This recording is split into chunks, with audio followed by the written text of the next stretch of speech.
Hello, y'all. We're going to be talking about the top fire trucks, types, and styles. These are about the 19 fire trucks that you see every day. There's obviously more and more in the future, and more in the past too. Jonathan Banger's 2024. Firstly, fire trucks come in different types and styles. This is important since you have mainly a 50-50 divide. Mainly your departments, most departments in the United States are rural, but you also have your urban ones. The rural departments need more water, so obviously this truck right here is rural because you can see how the tank could be right behind this. It's going to carry more water. For your urban ones, obviously there's going to be more hydrants around, so you don't need to carry that much water. So they're going to be carrying more equipment. And of course, your airport are going to be carrying more foam. The first one, the engine truck.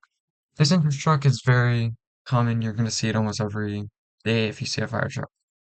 It has around 500 to 750 gallons, 1,000 to 2,000 GPM. GPM just means gallons per minute. So this could last 1 to 2 minutes. This has host storage and often carries a 4 to 5 firefighter crew. And this is one that can work for both. The air ladder truck. This one can extend to 100 feet.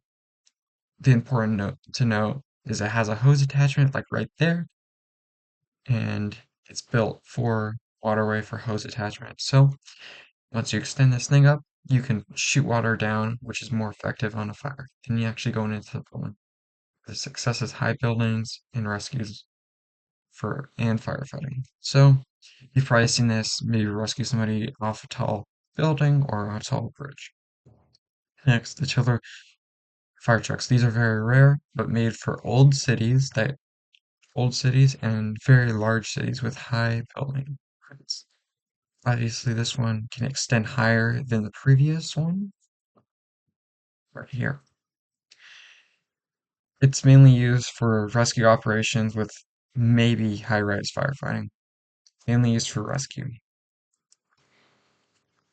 A specialized fire truck. So, heavy fire truck will contain many extrication tools. Extrication tools are the ones that can save you from a car crash. These would have the specialization of it, so there's really no firefighting operations, mainly trying to get into a building and get out. So these are your technical rescues, such as building collapses and vehicle excavations. All right, you have your wildfire, mainly fire engine, which is designed for firefighting operations on the wildfire. So you see these big wheels.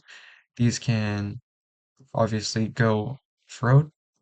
They're designed for going out with little to no water.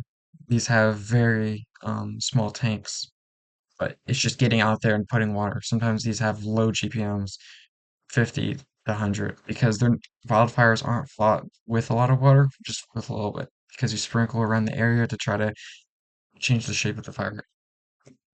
Next, we have brush truck. These are going to be smaller trucks. Obviously, they're not going to be carrying as much water, less than the typical fire wildland fire truck, and they're compact and quick to deploy. We see these in mainly neighborhoods, suburbs, things like that that can have wildfires but don't need as big of equipment as this. But your quint truck. So notice how the quint truck is a combination between the pumper and aerial. So these are going to have a tank of engine water and have a ladder. So these are kind of a combination between the engine and the ladder. And it's very diverse. Many cities have moved over to using more quints because obviously they can be used for more operations. Hey, you're going to have your light rescue vehicle. These are going to be smaller rescue vehicles as before. They're going to carry extrication equipment, no water, no hose.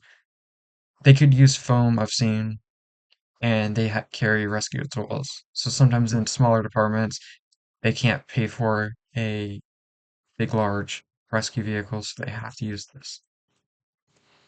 Next, you have your foam tender. These tenders are going to be used mainly for specialty cases such as industrial areas, airports, and chemical fires. It's important to use this instead of water because fire, sometimes chemicals in water don't react good and cause more dangerous situations than before, so use foam. Or, if you have seen a Tesla car, if they catch on fire, they're going to be used with foam instead of water. It's because of the design. Next, you're going to use your classic ARF trucks. Most likely, if you've seen them, they're probably one of your favorites because they're used for airports. They're high speed capacity, large water, the foam tanks. They usually mainly use foam or some with water just because mainly when you respond to airport runway emergencies and airplane crashes, you're going to need some foam. Then we're going to have water tenders. These are going to be their main job is to carry water. And if you look below right here, these will actually carry a pool. This pool will fill up with the water in the tank so that tenders can run back and forth. Engines can drop off their stuff too. And obviously these are going to be your big boys of fire trucks with 1,000 to 500,000 gallons.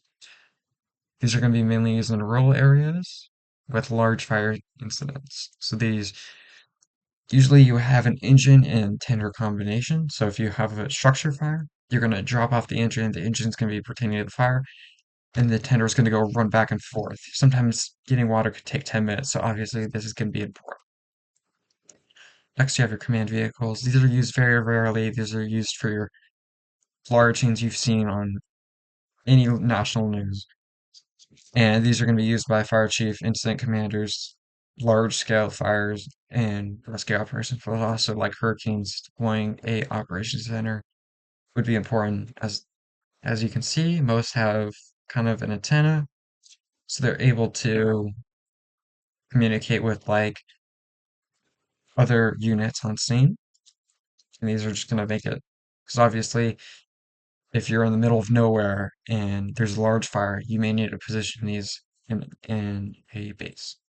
Next, you have your hazmat truck, just as the foam tender. These are going to be used actually closely. They're going to be used for industrial spills, gas leaks, and biological threats. They're going to monitor the air and test devices. You're going to see these on mainly industrial areas. More and more fire departments are putting these in, like I said, industrial areas. Sometimes they're a combination with the squad truck, as before. That's this one. This one. Sometimes they're a combination between this and an hazmat, which is mainly called the squat truck. Okay. Next, you have your tactical tenders. These are going to be bigger tenders than before and carry more water and more foam. These are going to be used out in the middle of nowhere, and they're going to be obviously a little bit stronger. Next, you have your ladder platform truck. It's important to know that they're called towers. And towers are mainly used for those urban and high-rise areas. They're kind of in between the classic ladder truck and tiller truck, as I discussed before. And they're mainly used for rescues. Next, we have the high pressure pump unit. This unit's mainly used to help put water out. So obviously you can see it. Its job is basically to carry equipment to help stop fires and change the flow of the truck, of like engines of sort. Next, you have your air light truck. This truck's, as you know, firefighters go into fire with the SCBA tanks. These SCBA tanks carry around 40 minutes worth of air, and they need trucks. So you've seen that they're smaller or larger trucks carrying mini SCBA. Some even have the ability to fill up these bottles, and they're mainly a catch-all kind of vehicle because they have lights, they have generators, just like basic information. Sometimes these are called rehab trucks too, where they carry water, snacks, and stuff for after the scene. So that's basically it. Thank you for watching on this account. We're going to be talking about fire trucks and other communications. I'm working on getting the certification videos out for ICS 100, 200, 300, so on. And thank you all. See you soon.